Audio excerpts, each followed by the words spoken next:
Hello my friends, so in this tutorial, let's talk about how to draw hair. So hair is actually probably one of the most complicated things that you will try to master. But if you're working on characters, it's really unavoidable.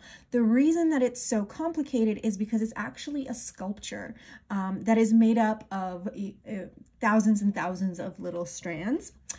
So the best way to think about hair is that it's like a ribbon, right? And so if you take a section of hair like this and you wind it around your fingers, it behaves like a ribbon. And if you think about it that way while you're drawing, that's really going to help you out. So here's actually a ribbon that I have, and the way that it shades, the way that it reflects the light, and the way that it falls, all of those are factors that you should be thinking about when you're tackling this subject.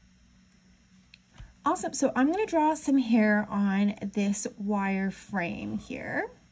And because I want to be able to look at a picture to help me draw this hair, I'm going to use the reference option. So that's in your wrench under canvas and then reference.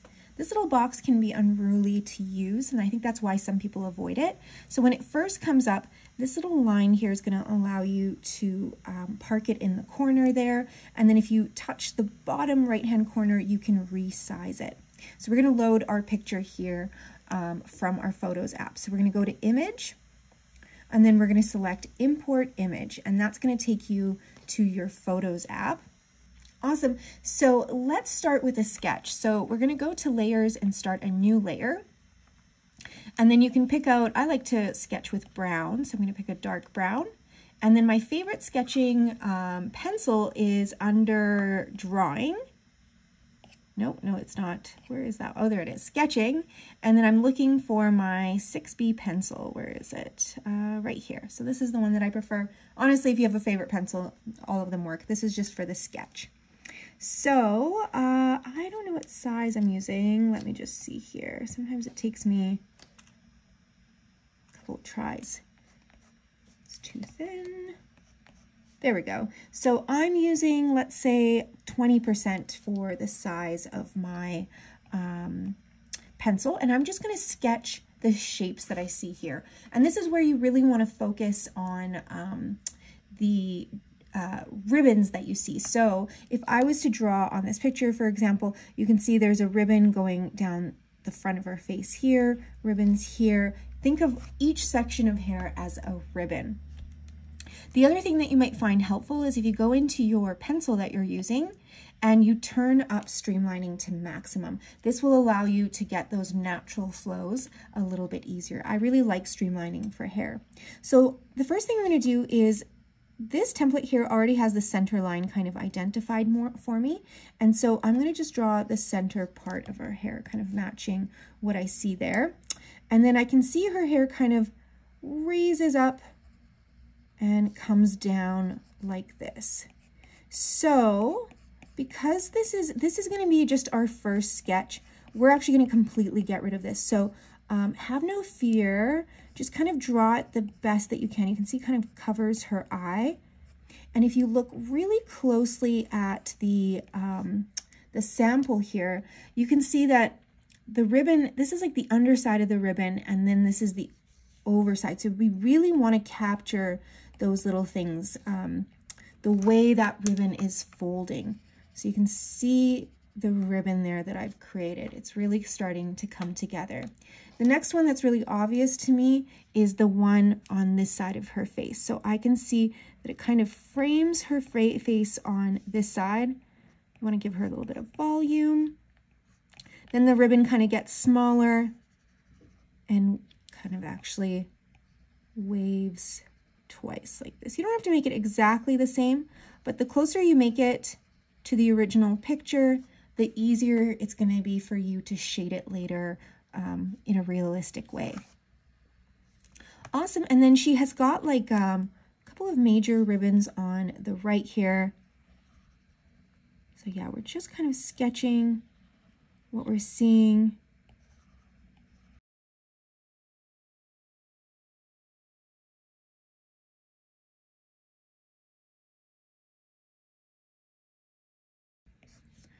Okay, so it's by no means perfect, but I think this is the shape that I'm going to go for. But this is just my first sketch. So what I'm going to do is I'm going to actually go into layers and turn this one way down. And then I'm going to start a new layer on top. Now, some people like the sketched look with hair because it has a little bit more texture. So you can decide between staying with your 6B pencil or maybe using the Studio pen.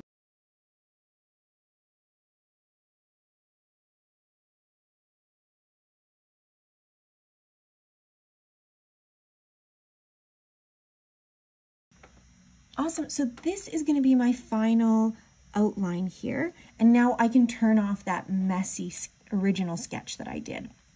So I typically don't erase layers unless I'm, really hurting for more layers. So I usually leave those in if I at all can afford it, just in case I decide to go back and have to look at something. Okay, great. So these are going to be my shapes. Now from here, we want to color everything in with a base coat. So this is just like a medium color that kind of represents the general tone of the hair. So with this reference box, this is really great because you can go in and you can pick out a color from here. So I think this brown is nice that I have. I'm going to maybe make it a little bit richer and like not as dark. And then I like to use the reference option, turn that on from my outline, and do all of my coloring on a layer below. So the hair requires actually a lot of layers.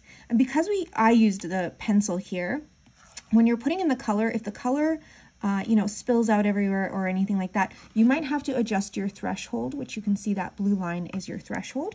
So when you first dump in a color, you can actually, while your pen is still on the page, you can adjust that threshold, and that controls how closely the color gets to the line. So when you have a line that has a little bit more texture to it, you definitely want to be aware of your threshold and be comfortable kind of playing around with it. Awesome, so now that I have my hair colored in, I realize that I don't love this color, but this is the great thing about keeping everything on separate layers. So now that I've got it all filled in, I'm gonna go to my magic wand and select hue, saturation, and brightness, and then layer. And from here, I can just play around with my hair and get it just the way that I want. Awesome, so this is already looking pretty good. So just by thinking about the shapes and the ribbons that are formed with the hair, already like that would be a great character design. So, but the next thing to really elevate your hair is to add in the shading to create that effect of 3D. So that's what we're gonna do. Find that base color that we added to our hair, and we're gonna create a new layer on top of it. And then we're going to tap on that new layer and assign it as a clipping mask.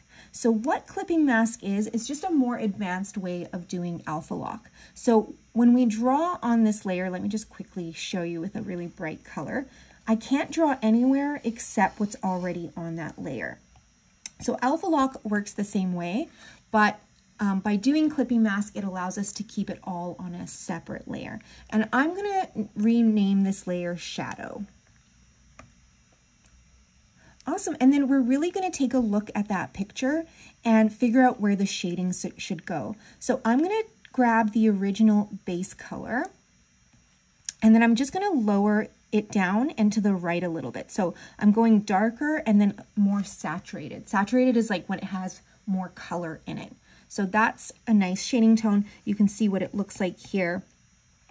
And I'm actually using my same HB pencil here.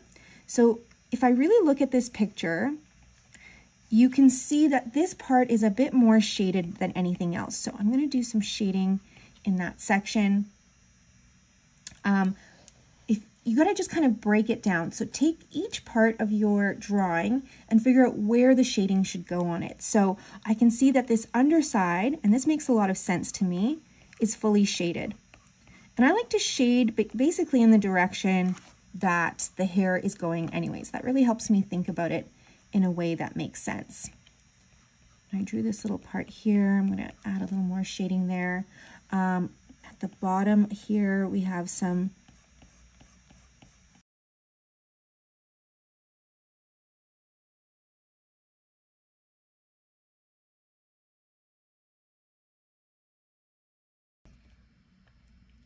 awesome. So now that I have some rough shading, now I'm going to just refine it a little bit. And so when we started this tutorial, I'm sure you were wondering about the, there's brushes in ProCreate called hair brushes. So they're in the touch-up section. The reason that we haven't been using them is because they don't really do this. They're not going to replace sketching out your hair this way and thinking about the ribbons. For example, flowing hair, when you use it, let me just create a new layer. It kind of already has those flows in mind. You can see how it drags like this. And so this is more for like the special effects part of it. It's not going to replace the sketching. So I do use them, but I use them to refine my ribbons. So I'm going to go to touch-ups and I'm going to select short hair, and I'm using this as a smudge tool and start refining my shadows so that they kind of look a little bit more smooth. And I'm going to really stretch these shadows and smooth them out in the direction that the hair would be flowing.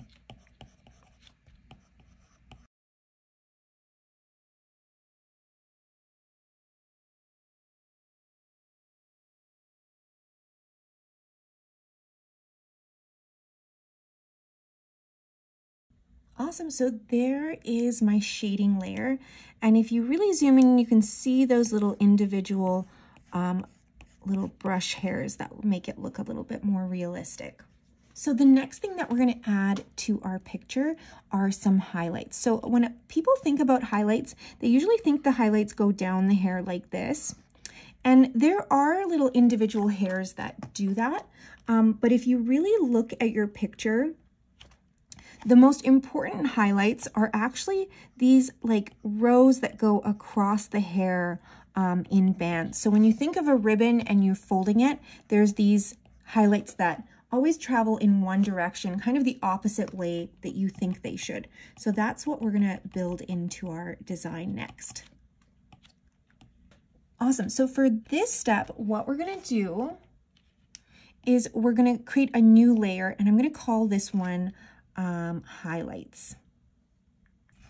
And I'm actually going to change the blending mode. So the blending mode is a little bit difficult to explain, but it's the way that colors interact with each other when they're kind of transparent. So if you tap, you might have asked yourself, what does this little N mean next to the layers? And that stands for normal. So when you create a new layer, it automatically defaults it to the normal blending mode, meaning like the colors just interact in the normal kind of way. But for the highlights, let's set it to lighten. Oh, sorry, no, let's set it to add. And we're going to turn the opacity down to 60%. Awesome. And then I'm going to pick out the original color of my hair. And I'm actually going to warm it up. So I'm going to go closer to the yellow section. And I'm going to go up and to the left. So I'm going to lighten it, and then I'm going to desaturate it. I'm going to pull the color out of it a little bit. So you can play around with the colors. We're doing this on its own layer, so you can play around with the hue afterwards as well. And then for my brush, I have it set to the short hair again, and you're going to have to adjust the size. So when you look at where the shadow is typically on either side of the ribbon. So you can see there's a section here where there's more shading here and here. And so right in the middle, I'm going to just, with that brush, just create a band going across the hair. Same with this section here. And you can use your little picture to guide you as well. So between these two shadows, there's going to be a little bit of a highlight here. Same with this section. And you have to treat each ribbon separately. So don't just create a band going across. You're going to treat each one separately. I go with a really light hand here. You're looking for like the crest of the ribbon. So if you really look, you can kind of see it. If you imagine where the ribbon is at its highest point, that's the point that's going to get the most light there.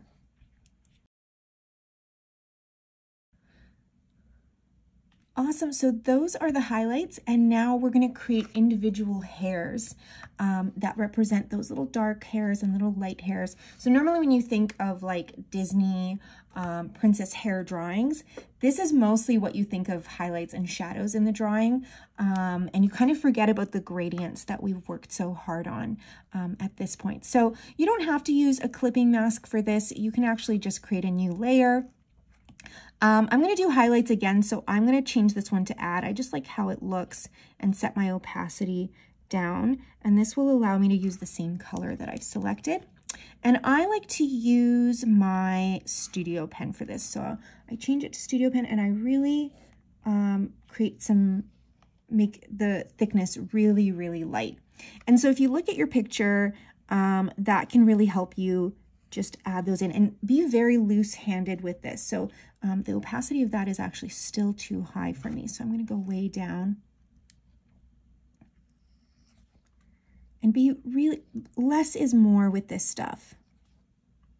So really look at your picture and see where you're spotting those little hairs. And this really helps create some flow in the hair. And these reflections really kind of concentrate where you added the highlights.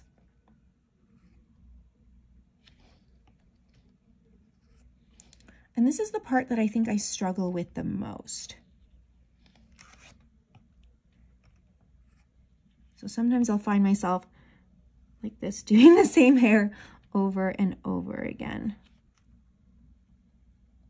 And obviously there's like a million different hairstyles and the way that hair is highlighted, and when you're talking about like different lighting setups, you know, all of that has a major impact. And so that's why that picture is so important, to have something that kind of guides you in what you're doing. I don't think that's going too far. So I'm just going to leave it kind of on the outside like this, maybe a little hair like that. Yeah. Okay, awesome. And then I'm going to do the same thing with some darker tones. So I'm going to create a new layer. I'm not changing the blending mode on this. I'm going to pick out a pretty dark color, and I'm just going to add a couple of hairs here and there. And really think about these as showing the flow of the hair. The darker ones can definitely be a bit more. You can use a thicker line even.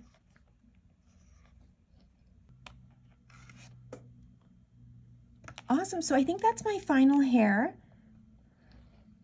And you can see that because we have everything on its own layer, now you can go through each layer and make some final adjustments. So I always start in reverse. So I start with my base layer again, and then I go into hue and layer and just make some final adjustments. You know, like you can really play around with it. You can even turn up the saturation and try different colors. So I just focus on the basics first, and then I kind of get in here and I play around with different things, because, you know, I don't know until I really see it. And so sometimes, ooh, that looks really, really nice actually. And you can really fall in love with your artwork like that. So that's my final hair. We started with brown, and then just by making sure I have kept all of my layers separate, I have a lot of control about what I do with this afterwards. So anyways, I hope this was helpful, and good luck making hair